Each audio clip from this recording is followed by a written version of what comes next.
Hello, everybody, and welcome to another episode of the Comic Book Showcase. My name is Jamie Hari, and I'm joined today by Billy, Rab, and Kyle, and we're going to talk about something amazing we just saw. It's the Supergirl pilot. So, the first episode was leaked online. It was actually a really high-quality, non-watermark version, so there will obviously be questions of, was it leaked on purpose, or was it leaked by accident, or was it an inside job? But anyway, we've all already seen it, and we're going to talk about it today. So, first, spoiler alert, if you're watching this before September, you're probably going to hear a few things that are going to ruin you on the pilot. So, first things first, I'll toss it out to everybody. What did you think? Good, bad, ugly? What were some initial thoughts? Overall, I feel like the show, it definitely looks like it has some growing pains to go through. It definitely looks like there are some things that I wasn't so great on, but it seems like it has a lot of potential. None of the actors are bad. They're all interesting, good, fun. The fight scenes, that was like definitely the most awesome that I've seen superhero-style fight scenes, especially Superman-style fight scenes that I've seen ever on TV. So I'm really excited about that. I liked it. I didn't hate it at all, which is surprising because I generally feel like I hate... Well, I don't hate them, but I just feel very negatively about shows, superhero shows, when they first start. Or I feel like I'm coming in from a negative perspective and I don't want to. So this time I was pretty okay with it. And there were things I didn't care for, but it wasn't like angering things I didn't care for. It was just stuff like, oh, I hope that doesn't stick around that long, or oh, I hope they massage that into something better. And otherwise, pretty. I don't want to say it was exciting, but it was fun to watch. Rab, do you ever think that maybe you say you hate guys. TV shoshows because you're afraid they're going to hurt you? Yes, I'm afraid they're going to hurt me. Actually, I do want to actually talk about the characters a little bit of the show, not just Rab. I thought there was. I watched the 10-minute purposefully leaked information. I guess it was like extended cut trailer prior to the full episode. And just from that sort of extended trailer, I really didn't like Callista Flockhart's character, who's this media magnate slash Kara's boss at the media company. Didn't like her, but when I watched the full episode, I disliked her less. But I definitely see her as a bit of a trope and just as a bit of a caricature of that type of character. But what did you guys think of the characters? Who was your favorite? Who was your least favorite? That's I definitely, as far as the Callista Flockhart Cat Grant thing goes, I had friends who watched the leak and then immediately texted me to say, "Why am I watching Devil Wears Prada?" I felt the same. That's exactly how I felt. But obviously, I think it'll have to mature beyond that relatively quickly because that will get old quick. It took me the entire show to realize that the character Win, who is like her best friend, is supposed to be Winslow Schott, the toy man. I thought that was a really cool, interesting take on the character. And he seems fun. I liked him. He was the character that kind of stuck out for me as not so much as being great, but I didn't catch his name, obviously, and he just seemed like he would be more potentially fun as a friend, as a foil to Kara than Alex, who is her sister character. And I just felt like Alex was also kind of a trope and also kind of an uptight lady who I didn't care to see much more. Like she was what's the word? One-dimensional, I guess. In that, I felt like she was a bit one-dimensional, and I wanted her to be more fun, like say the background characters in The Flash or the secondary characters in The Flash, who all have their own personality that they bring, and Alex's character was more like just a naysayer for me through most of the episode. Yeah, I think there was a lot of obvious ham-handed, lack of development around the sister's character. I think she's in the first episode. It's revealed that she's kind of in the government. She's kind of secret agent, and she's only gotten that position because she knew Kara. So it's kind of one of those. If they don't come out of that real quick either, I think that'll get old. The whole, woe is me, and I'll always try and stop you, but I'm only trying to do it to protect you. I think that'll probably get old quick. So I'm iffy on that character still. What do we think about Jimmy Olsen? I think he doesn't feel like the comic book Jimmy Olsen that I know to me. I don't mind him. There's nothing I dislike about him. He just feels like an entirely different character. Also, motherfucker looks like a Hanes underwear model. Every time I see him on screen, all I can think about is I want to go out and buy some Fruit of the Loom underpants. I liked him, but I felt like he wasn't necessarily. I mean, obviously my Jimmy is a redheaded stepchild, but I mean, Jimmy, this James guy, he's smooth, he's like, but he seems more knowledgeable than he should be. Like at the end, it's revealed that he already knows that Kara is Supergirl, so it feels kind of like he's a little too buddy-buddy with Superman. Like has Superman been around so long that he's already revealed his true identity to Jimmy and told him all of this stuff? I mean, it just felt kind of weird that Jimmy is so worldly with regard to Superman mythology. For sure. Number one problem that I had with the Supergirl pilot was Vartox. What is the point of using a character like Vartox if you are not going to have him wearing his 1970s sci-fi porno outfit? What? He is just like a stand. They could have used Despero. They could have used Conjaro. Any random super DC evil alien that nobody cares about. But instead, they used my homeboy Vartox, who is supposed to be wearing a stupid mankini that is amazing with a Harry Reams mustache, and we got none of that.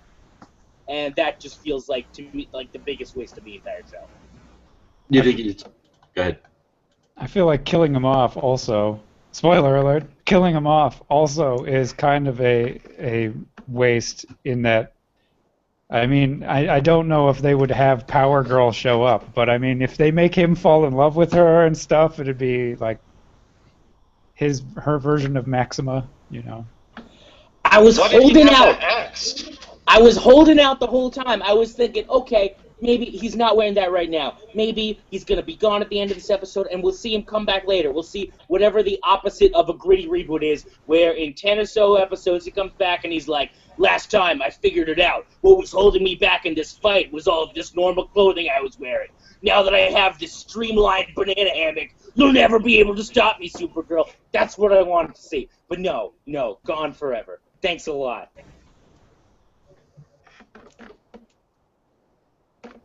I don't even know how to follow that up. I really don't.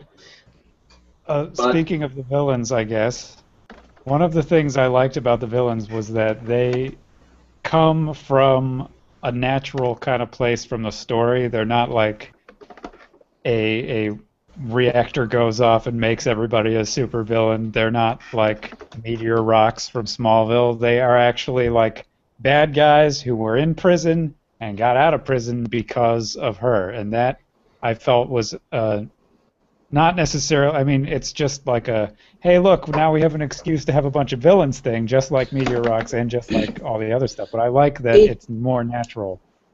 It's such a good, because you need that Monster of the Week format to work with a show like this, and it is so, the like, oh, jailbreak, and then the next 12 issues have to be spent going through every villain in the Rogues Gallery. It's such an old comic book trope.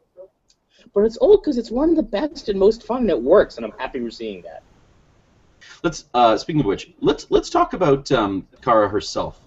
Obviously, a main character in the show. What do you think about her as an actress? What do you think about her potential development in terms of storyline, the way the trajectory is currently so far? What do you think about the fact that she's already revealed who she is to, like, I don't know, half of the main cast? Like that didn't take long, which, by the way, I kind of like that. But what do you think about her? I think we're all pretty tired of seeing secret identity bullshit as like the driving dramatic force on the TV show. That's Arrow tried to run with it a lot in the beginning seasons, and since they have moved away from that, the show has gotten so much more fun because it's such a cheap, overplayed source of drama. I do, though, I like, one thing that I really like just about the way that they visually designed her appearance in the show is they really did an excellent job, I thought, of Clark Kenting her, where she really does look like a completely different person when she's in her Kara Danvers identity than she does as Supergirl. What do you think, Kyle? No, but like Billy was saying, I think it was good that they kind of got the secret identity thing out of the way for her character. Like, I don't think everybody in the town should to have that be like the main source of drama for the show. We've seen that many times, and I'm glad they kind of got rid of it as soon as possible. And so we kind of get to see some more. We get to see, maybe she'll be in, some kind of relationship with Jimmy or her best friend, or, the problems with her boss. Call him it's a super horse! Yeah. Or, something instead of just, like, her covering her identity every episode. I would want like the to see super horse to Streaky be in and this Comet. show so fucking bad. That's Streaky all and I want Comet. out of this show. It They'll could be reference every them. every episode could be terrible. As long as they bring in Comet the super horse at some point, I will be satisfied. I liked, speaking of her characterization of Supergirl, one of the things that I liked, it wasn't necessarily her characterization, but a thing I liked about Supergirl in this show is that she doesn't just, like, fly. She jumps and is like, shit, I'm not flying yet, and then flies. And there's always, like, a poof of, I'm pushing through this next section of sonic speed, whatever It that definitely, means. it sort of had that, definitely a tinge of that. The first thing I want to say is that it feels kind of like watching Greatest American Hero in the 1980s, one of my favorite shows of all time. But it has a tinge of that, like, Golden Age Superman style, leaping over tall buildings in a single bound. That's what it makes me feel like whenever I see that. I think the tone of the show is very, it's much brighter than, it's brighter than Man of Steel, definitely. It's brighter, more fun. I think it'll be more in line with Flash than Arrow, but I think it's very bouncy. It's a bouncy-looking show. Like, it's going to be bouncy. I thought one of the defining character moments for the show is the fact that she tells Wynn that she is Supergirl, not because like, oh, I'm forced to reveal my identity, but she's just like everybody is shitting on her at work all day and giving her crap, and she's like, I just have to tell somebody because I'm so excited about this, and I just want somebody to be as happy for me as I am happy for myself. And it was so nice. It was so nice seeing that on a superhero show. Yeah, it was very human of her. It was very realistic emotion. That's something that someone would really want to feel, as opposed to, no, I must protect everyone, and I will tell no one because otherwise they will be in danger. It's like, no, the real emotion that someone would have is excitement. Holy crap, I'm freaking Supergirl. This is But awesome. if I want to tell the abstract concept of evil finds out I have a family, they hurt family bad, won't good. Thanks, Bizarro Billy. Another thing that I really liked was I liked that her drink of choice is Johnny Walker Blue Label. Oh, I noticed that too. That too. That was that was awesome. a nice touch. It's like, I don't know how much you make at this media conglomerate, but I thought you must make a lot for just running coffee. I spent like way too long, like 30 minutes. Like, how was she? No, she can't be making that much on like an executive assistant salary. And then after 30 minutes, I was like, you know what, Billy? Maybe it was a gift. Maybe. She flies around the world in a cape. She could probably just rob a bank and then just splurge for the good stuff. So one last thing I want to talk about. We are running low on time. Future plots. There's obviously a lot of places they could go with this. There could be tie-ins, there could be crossovers, although very less likely, seeing as this is a CBS show as opposed to a CW show. But okay, so two questions, and then we'll kind of wrap it up. Where could it go, and where do you want it to go? Don't talk about Comet the Horse. Go. That's it. I just want to talk about the first. That's it. I just want to see, in The Flash, we had a season-long arc about his greatest enemy coming back from and it was the fact that they had that kind of central myth arc was so strong and so valuable to the structure of the show. And I want to see that on Supergirl, but with an ancient Greek man who was turned into a horse and now wants to fuck a human lady even though he's a horse. Is that so much for me to ask? That we could finally get that on TV. Wasn't that an episode of Friends? I think One of my major criticisms of the show is that I feel like it's very similar in most respects to Smallville. Like, I mean, I know that it's moved forward to the point where she's actually got a job and working in a big city, but so it's jumping ahead a little bit, but I feel like I'm not sure what ground there is for this show to tread that has not been trod before, but I would like to know. I would like to know. I would like to find out, but I'm not sure where it's going to go from here because it just feels like some bad guys. I want a myth arc, like Billy said. I'm just not sure what it's going to be if it's not something basically that we haven't seen already. I mean, it seems like they're doing that with the with all of the escapees being tied into this conspiracy revolving around her aunt. So for a very long time, there has been a like secret organization of alien criminals loose on Earth, and we're only just starting to see what they have been planning for the years that they've been dormant since Supergirl landed.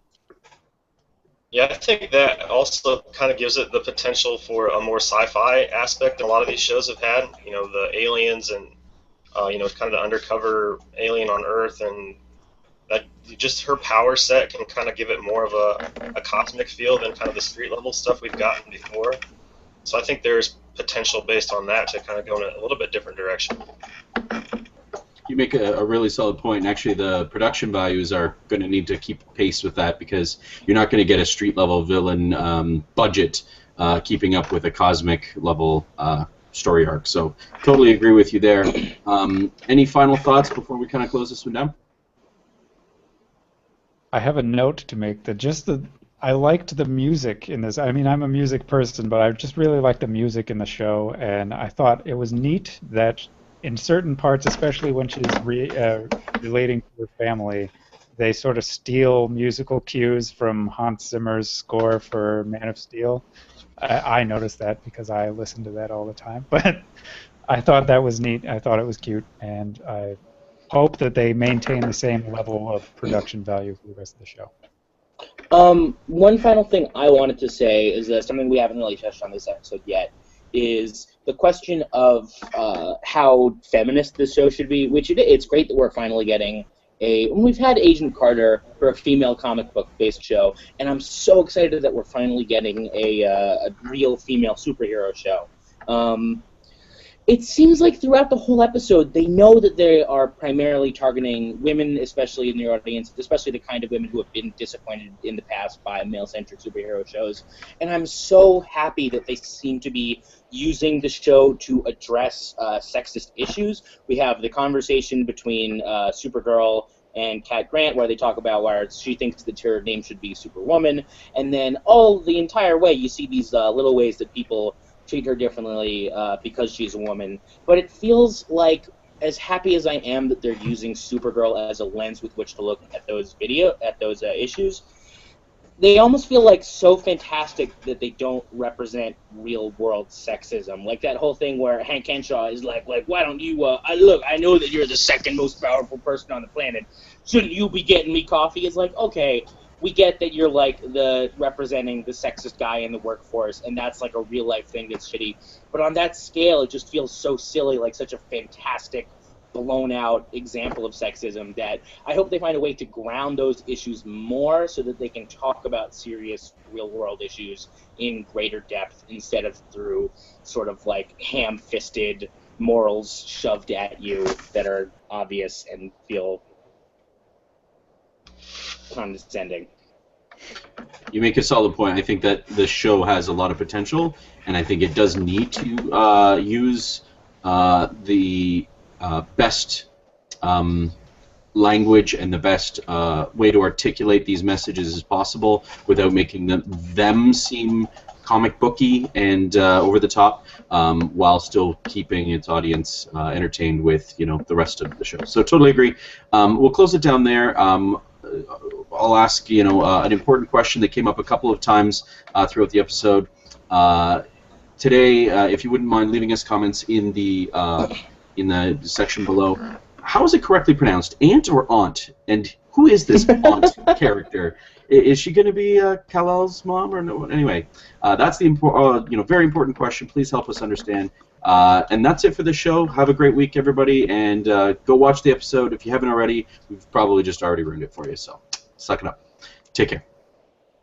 Next episode of Supergirl, we'll be tackling the subtleties of modern-day gender roles with Misogyno, the evil villain from the planet where they view women as inferior. Like Bartox, you mean? And his banana hammock.